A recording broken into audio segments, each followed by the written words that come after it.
Hi, it's Wynn, and welcome to another educational video by the Entropy system. Today, I'm going to be talking about two related things, which are spoon theory and fork theory. Fork theory is the one that I'm going to focus on the most because that is the one that has to do with mental health. But in order to understand fork theory, we must first dive into spoon theory because that's what it was built on. Spoon theory is used to help describe how people with chronic pain have to ration their energy. The way it goes is that every person, every morning, is given a certain allotment of spoons. Spoons equals energy. Now, an able-bodied individual might have 200 spoons when they wake up.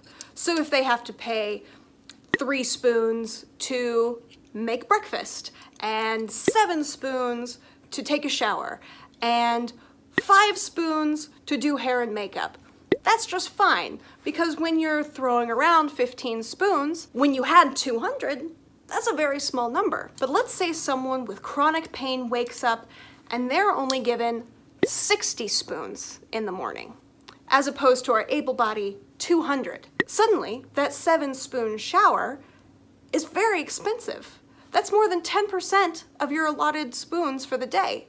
And your whole morning schedule takes up 15 spoons, which leaves you with just 45 to get through everything else. Work, school, taking care of family, doing chores, whatever it is that this individual has to get done that day. In spoon theory, you cannot get refills on your spoons. You are given 60 a morning, no more, no less. There is, however, a rollover bonus. So let's say I rationed things very, very well, and I had 5 whole spoons. We'll say 4 because I have 4 in front of me. I have 4 whole spoons left at the end of the day. Then the next morning, when I get my 60-spoon allotment, I have 64 spoons to spend that day. This is how people with chronic pain are able to go to larger events and spend more energy than they might be able to on a normal day because they ration their spoons beforehand and make sure that they'll have enough on the day of. But that means that in the days building up to that big event, they have to cut back significantly. Maybe they stop doing their hair and makeup for a few days, or maybe they turn down invitations to meet friends for coffee. Whatever it takes so that they'll be able to get through that big event okay. So this is spoon theory. It has to do with the physical body. Now, someone at some point saw spoon theory and thought, that reminds me a lot of mental health. So they created fork theory, which is very similar to spoon theory with a couple important changes. Just like with spoon theory, we are all given a allotted amount of forks every day when we wake up. But this morning gift of forks is not guaranteed. Perhaps there were nightmares the previous night, or maybe there's a stressful event that's looming over us for that day. That could make our morning fork allotment a lot smaller than normal. Or perhaps we had something really uplifting happen recently, and so our morning fork allotment is a lot bigger than it normally would. Proper medication can increase fork allotment in the morning, and so on and so forth. Unlike with spoon theory, who gives no refills whatsoever, forks can be gained throughout the day.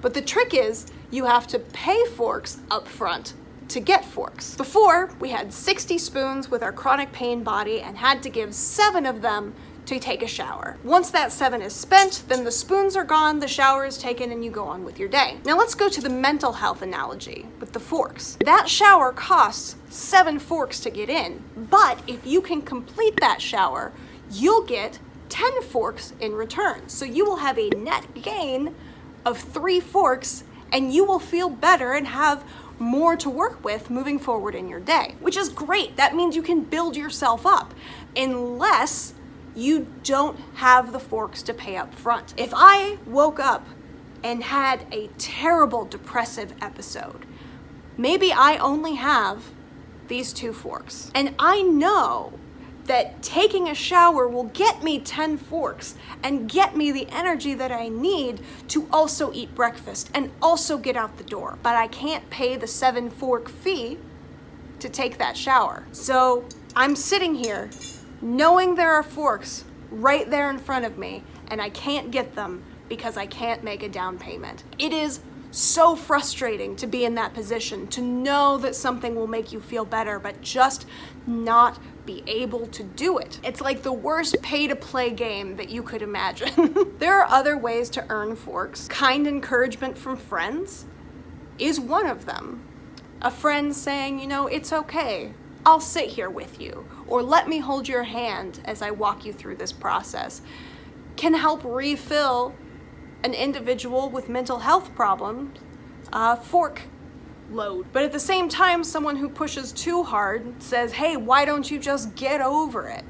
Or why don't you try just a little bit harder? Or have you thought about yoga? Words like that may come from a place of good intention, but show little empathy or understanding for an individual situation, can deplete forks and make it that much harder for them to get through just their normal tasks in the day. Whether it's physical or mental, disabilities make life challenging in ways that other people may have trouble understanding, and that's why people broke it down into something as silly as spoons and forks. But I hope you can take these analogies, as silly as they may seem, and use them to help understand what someone else might be going through today, or to forgive yourself for what you're going through today. If we're hard on ourselves for things we can't control, like mental disorders or chronic pain, that's not helping anybody. So thank you everybody for watching. I'd like to thank Abby and Menagerie and all of our other patrons